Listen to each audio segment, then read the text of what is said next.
Niccolo Machiavelli was right to try to get into the good graces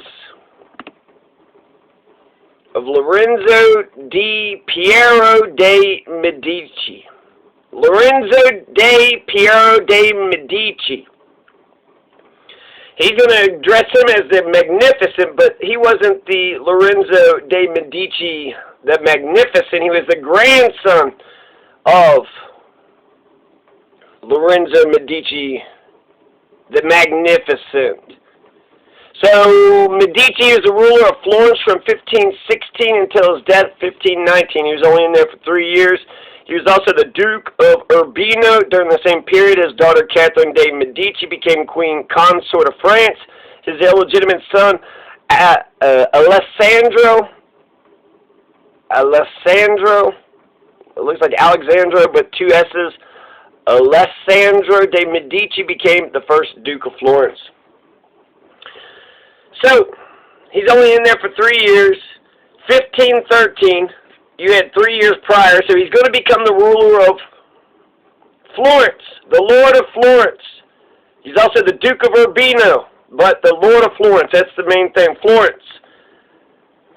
1513, Niccolo Machiavelli, February 19th, was suspected of conspiracy against the Medici. So he was arrested, imprisoned, and tortured. And then he's going to get out, and then December 1513 is when he's going to write The Prince. So he's arrested, imprisoned, tortured by the Medicis, and then he gets out and he says, "Dear Medicis, this is how you should run your house." So the House of Medicis. We'll talk about the House of Medicis, but first, I just want to talk about the House of Medicis.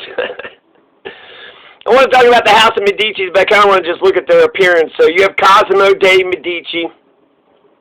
He's an old man. He's got this red hat, old man. So Cosimo de' Medici, he's going to be like the main one, right? The Medici family were effective rulers of Florence during much of the Italian Renaissance. So the Medicis are going to be credited with the Renaissance. They and other families of Italy inspired the Italian Renaissance, such as the Visconti and Sforza in Milan.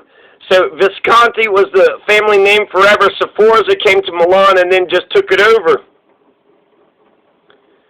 And then the Este in Ferrara, the Borgia in Rome, and the Gonzaga in Mantua. The Este in Ferrara, I think that was also, he's going to, reference the Este in Ferrara, which I'll talk about next. These are the first 4 names. Sforza, whatever, that guy, Ferdinand. And then Lorenzo. So who is this Lorenzo? He seems like a nice guy. He's got that big coat on, but seems like he's got, nice beard, gentle face. He looks like he'd be an okay guy. Now, he's the son of Piero. Now, his father, he's kind of a silly-looking, just a Piero the Unfortunate. He looks like a Piero the Unfortunate. But then his grandfather was Lorenzo de' Medici the Magnificent, and he's got this angry, mean face, and he's got this red, looks like just a T-shirt. He's got like a T-shirt on top of his head, and he's got, like a little bowl cut, like a little. So Lorenzo the Magnificent. That's what the contemporary Florentines called him. He was a magnate, diplomat, politician, patron of scholars, artists, and poets. As a patron, he is best known for his sponsorship of authors or artists such as Botticelli and Michelangelo. I wanted to mention this about Leonardo da Vinci. He's properly named Leonardo di Ser Piero da Vinci. So is he a Piero? I don't know. But Da Vinci, because he was born in the city of Vinci or the whatever. He was born out of wedlock to a notary, Piero da Vinci, and a peasant woman, Caterina in Vinci, in the region of Florence, Italy. He was educated in the studio of the renowned Italian painter Andrea del Verrocchio. Much of his earlier working life was spent in the service of Ludovico il Moro in Milan. He later worked in Rome, Bologna, Venice. He spent his last 3 years in France, where he died in 1519. Ludovico Maria Sforza. He was the Italian Renaissance prince who ruled as the Duke of Milan from 1494, following the death of his nephew, Gian Galeazzo Sforza, his, I think, nephew-in-law, right? No, Sforza, okay. So then the Sforza's name took over the Visconti's name, right? So remember the Sforza, he was the fourth son. Okay, so, yeah, Leonardo da Vinci worked for the Medicis. The Medici family claimed to have funded the invention of the piano and opera, financed the construction of St. Peter's Basilica and Santa Maria del Fiore, patrons of Brunelleschi, Botticelli, Leonardo da Vinci, Michelangelo, Raphael, Machiavelli, Galileo, Francesca Redi, among many others in the arts and sciences. They were also protagonists of the Counter-Reformation from the beginning of the Reformation through the Council of Trent and the French Wars of Religion. So who the hell are these damn Medicis? So these Medicis was the House of Medici, so they're a political dynasty. They're a ruling class. They're the Italian banking family. They're going to get their rise through Cosimo dei Medici. He's going to be the big guy, the one that eventually gains prominence, but they're going to get huge with the Medici Bank. So once they got the Medici Bank, this bank is going to be the largest bank in Europe during the 1400s. And so that's going to facilitate the Medici's rise to political power in Florence, although they remained citizens rather than monarchs until the 16th century. The Medicis have produced 4 popes and 2 queens. So let's take a look at these popes, okay? So you have Pope Leo, you know, kind of a chubby face, kind of a nice, warm, chubby, fat face, right? Giovanni de Lorenzo de Medici, that's who Pope Leo the 10th is. And then you have Pope Clement the 7th, born Giulio de Medici, but we're going to call him Clement the 7th. So that's a Medici, right? And he's just an older man with a nice, strong beard. Pope Pius the 4th, he's old, you know, all stooped over, and he's going to be in there for 6 years. But he was born Giovanni Angelo Medici. And then you have Pope Leo the 11th.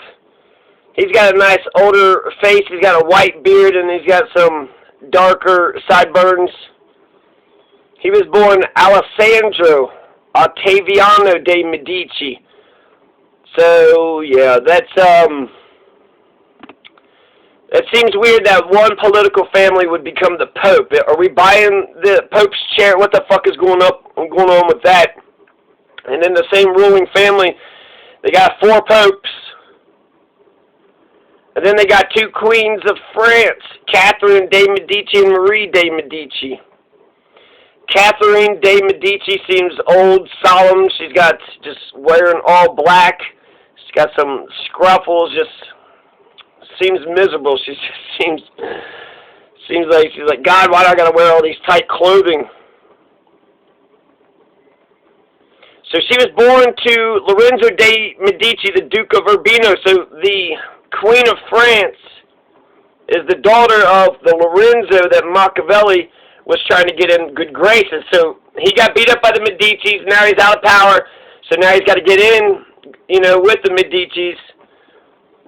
And the Medici seem to be kicking ass, taking names. They seem to be getting them when the getting's good. They're getting it all, right? They're getting it all when the getting's good. So Lorenzo de Medici, not the Magnificent, but the grandson of the Magnificent. He is the one that Machiavelli's trying to get in his good graces in 1513, and he's going to become the Lord of Florence and the Duke of Urbino in 1516. So Machiavelli saw his likely rise to power. He saw his likely rise to power, so Machiavelli was correct to tried to get into this man's good graces. So Catherine de Medici, she is the Queen of France. So that, I bet that was oh my God, for like 30 years, 40 years. But that was a very dull period. Now Marie de Medici, now look at her.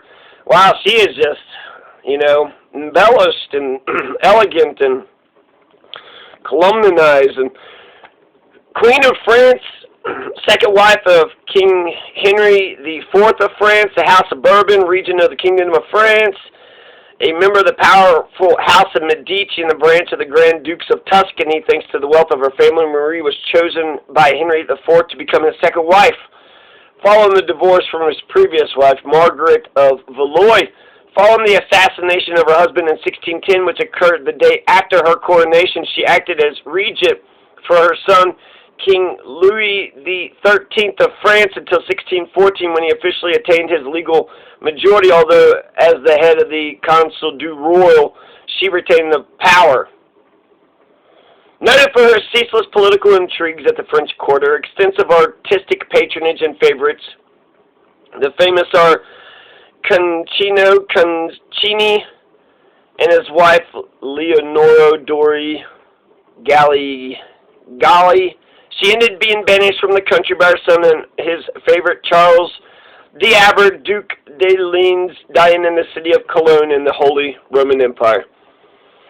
So, yeah, you know, looks are deceiving, but she, if I had a choice, just plain, just on a superficial level, Marie de Medici seemed a lot more exciting than that Catherine de Medici. But, you know, you shouldn't judge a book by its cover. So that's the Medici family right there, right? So you got 4 popes, you got 2 queens of France. The Lorenzo was the Lorenzo III, so it was the grandson of the Lorenzo the Magnificent, who I guess, I don't know, it all came from Cosimo, right? So Cosimo was the main guy. But he was only in power for 3 years, and then he's going to die. So he did get into power, you know, become the Lord of Florence and the Duke of Urbino, which, where the hell's Urbino? It's a fief of the Holy See. It's central and northern Italy.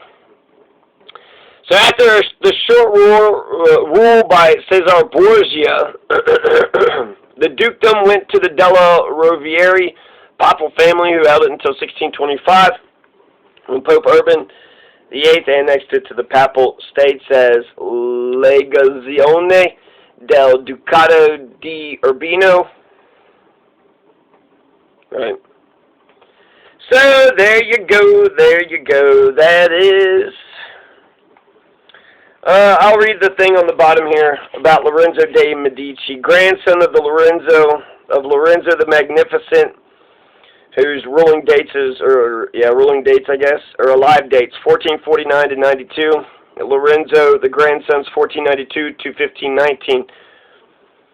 So my God, he's only in there till he's 27 years old. He's going to die at 27, and he said he died of just disease and exhaustion.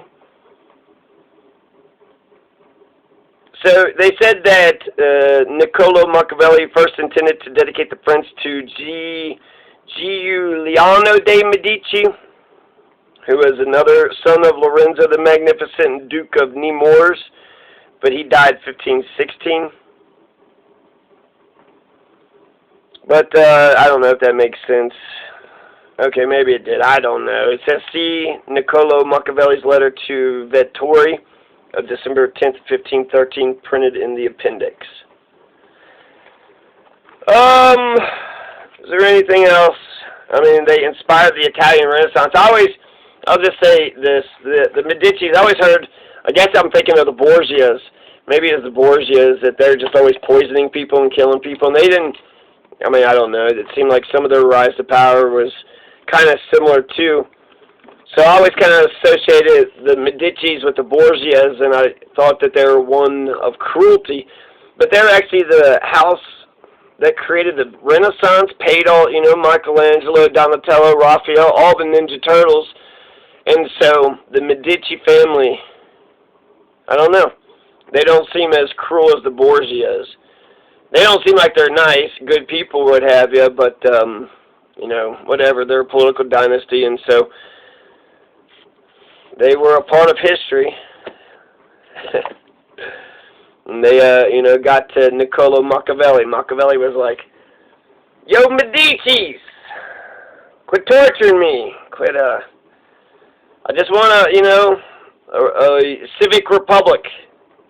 I just want a civic republic." Not sure if I understand these principalities, but if you're going to be a prince, I got you a book of advice. And you know what? Had Lorenzo de Medici III actually listened to Machiavelli, maybe he would have lasted longer than just 3 years. I'm also confused about why they got papal authority when the Prince was first published, and then it's going to be listed on that Libatorium, Prohibitorium, Indextorium, the banned books list, 1559. And it wasn't them. I thought maybe one of the popes later on, maybe it was the Medicis, but the Medicis was Pope Leo. He's the one that gave him the papal authority. And then it was some other pope, Paul IV, 1559. So 1559 is when the banned book list was passed, and that's only, 30 or 40 years?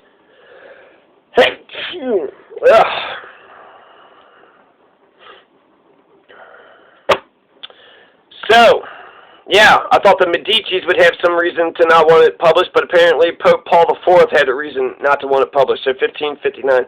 But that wasn't the Medicis. So, yeah, that's just an overall general view. They don't seem as bad as the Borgias, but they seem, just like any family of power. They just have a lot of cruelty, a lot of crazy shit. Machiavelli was right to think that he was going to be in a position of power, and perhaps it was best that either he didn't read it, Lorenzo de Medici did not read The Prince, or he read it and just didn't give Machiavelli his due deference. Either way, I don't know. I think Machiavelli would probably be a different person had he been part of the court. I think this book would still be pretty important. Who knows? Who knows? Anyways, that's too much information about the Medicis. Lorenzo de Medici, who the hell is that? Oh, the guy who ruled a little city for 3 years? In Italy? Okay. Sure, I guess that's important.